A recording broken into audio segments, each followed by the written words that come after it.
76 வயதான கணவன் நாகேஸ்வர ராவ் தன்னோட 63 வயதான மனைவி சந்தியா ஸ்ரீயை பற்றி கவலைப்படுறாரு.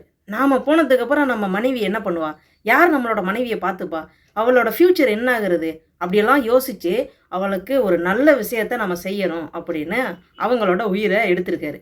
இந்த நியூஸ் 2 நாளாக வலைதளங்களில் ரொம்ப அதிக அளவில் பகிரப்பட்டுட்டு வருது.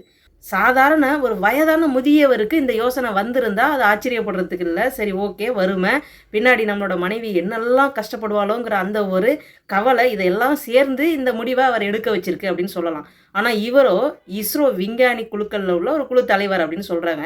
வேலையிலேருந்து ஓய்வு பெற்ற பிறகும் அவர் செல்வ செழிப்போடு தான் இருந்திருக்கணும். ஏன்னா பெங்களூரில் இருக்கிற முதியவர்கள் அதிகமாக குடியிருக்கக்கூடிய ஒரு பிளாட்டில் தான் அவர் வீடு வாங்கி 3 வருஷத்துக்கு முன்னால் தான் குடிபோயிருக்காங்க. அப்படிங்கையில் அவங்களுக்கு அந்த ஒரு வாய்ப்பும் கிடையாது.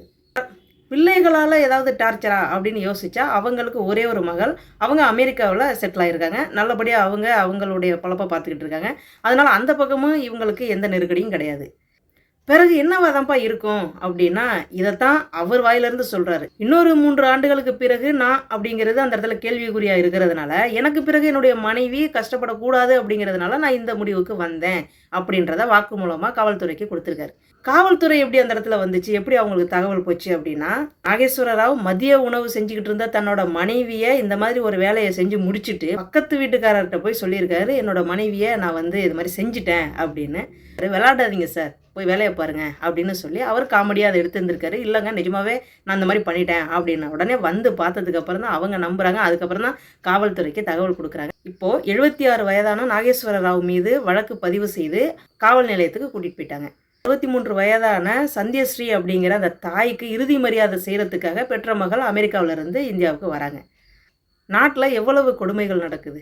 பெங்களூரில் நடந்த இந்த சம்பவத்தை நீங்கள் நியூஸாக பார்த்துருக்கலாம், பேப்பரில் படிச்சிருக்கலாம், இல்லை விஷயம் யாராவது சொல்லி கூட காதில் விழுந்திருக்கலாம். உங்களுடைய கருத்து என்ன அப்படிங்கிறத பதிவு பண்ணுறதுக்கு தான் இந்த காணொலி பதிவு. என்னங்க, ஏன் கருத்து கேட்குறீங்களா? ரொம்ப முக்கியமான ஒரு பொறுப்பில் இருந்திருக்கிற ஒரு அதிகாரி, அவர் ஓய்வுக்கு பிறகு தன்னோட குடும்பத்தோட நிம்மதியாக இருக்கலாம் அப்படின்னு அவருடைய ஓய்வு நாள் கொண்டாட்டத்தின் போது அவர் நினச்சிருக்கலாம்.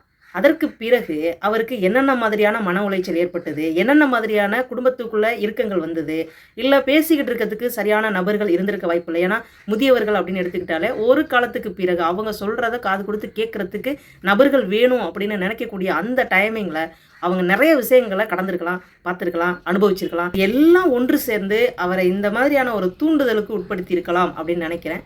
அவங்களுக்கு என்ன தேவையோ அதை செஞ்சிங்கன்னா இதுபோல் முடிவெடுக்க வேண்டிய அவசியம் இருக்காது அப்படின்றது என்னுடைய கருத்துங்க. நன்றிங்க. மீண்டும் அடுத்த ஒரு நல்ல பதிவில் உங்களை நான் சந்திக்கிறேன்.